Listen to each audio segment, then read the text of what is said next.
Conduct detrimental to the team. What happens, Dan? This is what practice.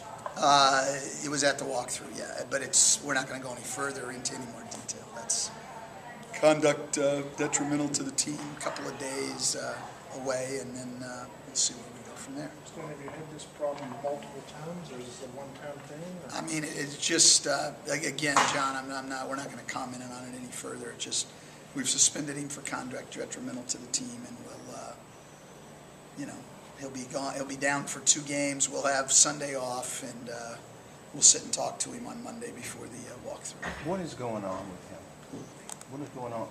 Does he have some issues, some other personal things? Does he, he's had an incident with a fan. He had a thing with his. I hate to do this, just keep doing this, but we're just not going to comment any further as far as his situation right now. How about who comes off the bench first? Earl will get the first crack off the bench at his minutes, and then we've got Justin Harper and Daniel Orton available also. But Earl will get the first crack at his minutes. I don't quite get this, because when Dwight announced his 3-team thing, we had him against the wall there for 30 minutes, and now when a guy, goes after a coach, has an argument with a coach, we can't talk about it. I mean, the club can't say anything about it. Well, no, I'm not saying. I mean, nobody's told me I can't talk about it. I don't choose to talk about it. I mean, so I guess I haven't done that to you guys very much in 5 years here, and I understand the frustration, on your part. But I just nobody's told me I can't talk about it. Not Joel, not Otis, not anybody. I don't want to talk about it. I mean, I want to leave it in-house. I mean, we've obviously suspended him for some stuff that, we didn't like, and we'll move on with it. Will his future with the team in jeopardy? Oh, I don't, no, not at all. I mean, not in my mind right now, no. This is a temporary situation. I like Glenn. I like Glenn. I think Glenn's heart's in the right place. I think he wants to help this team. I think he wants to play well. I like Glenn as a person. I believe in the reasons that we brought him here. I think he's capable of doing all those things. No, I don't think so at all. I'd be shocked if it were. Certainly not from my standpoint. It's a decision for 2 games, then Sunday off. You get time to think about further. Look, yeah. I mean, just get some time. I mean, this is obviously a quick turnaround tonight and the whole thing. Just sort of let everything calm down, and then we'll talk about it on Monday. I must have missed it. Who's your backup center?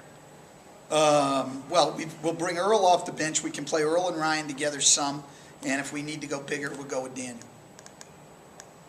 We've played Earl and Ryan together, though, like in the Indiana game on the road a week ago. They played minutes together, and, Daniel's the only other center on our roster. We've used Glenn there, obviously, and we've used Ryan there less, but we've used him there. So, we're sort of used to that situation. How vocal has Glenn been in the locker room about team spirit, team morale, that sort of thing? He obviously started talking about family when he first got here, and since then, has he been more or less vocal? It goes up and down. I mean, sometimes he has a lot to say, other times he doesn't have much to say. So it goes up and down, like it does with most guys. You get the feeling that there's a full moon out around this team with the Dwight situation, the injuries, the streak, everything that's going on? I don't look at things like that. I mean, it's been tough. It has been. It's been a tough start. I mean, it's, injuries and, the schedule's been rough here in this stretch. And, yeah, there's been some things going on. But you know what? I mean, it's nothing that we won't get through and get past. It's nothing that can't be overcome. I mean, you got to hang in there through times like this, and things will get better. We'll get healthier, and we'll get everybody back, and hopefully we'll get everybody on the right page, on the same page going forward. That's really, where we've got to get right now. And, I'm not worried about it long term. I mean, I just want to get it going as quickly as we can. But no, I don't feel like there's a jinx or something like that. I don't believe in that stuff, I mean. Okay. Everyone all right? Was there anything, Quick question. I know I'm not asking you to cast a vote for backup center, but is Verjao in the discussion in your mind? You know what, I haven't even sat down and looked, but yeah, he'd have to be. I mean, you know, what I do basically, my process is I sit down and at every position I go through and write, you know, I'll just look at the rosters, write down everybody that should be considered in my mind at every position, and then I start sorting it out from there. And Verjao certainly, to me, looking at Cleveland's team, I mean, Verjao and Kyrie Irving will both be on my list to consider, and I never, ever consider rookies, ever. You know, I think they all get too much too soon, but this guy's the real deal.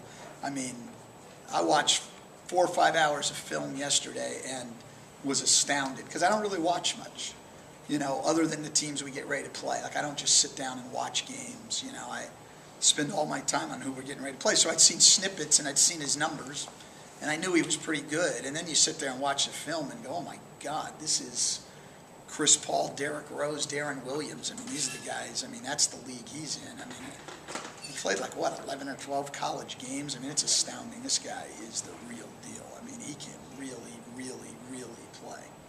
He's in a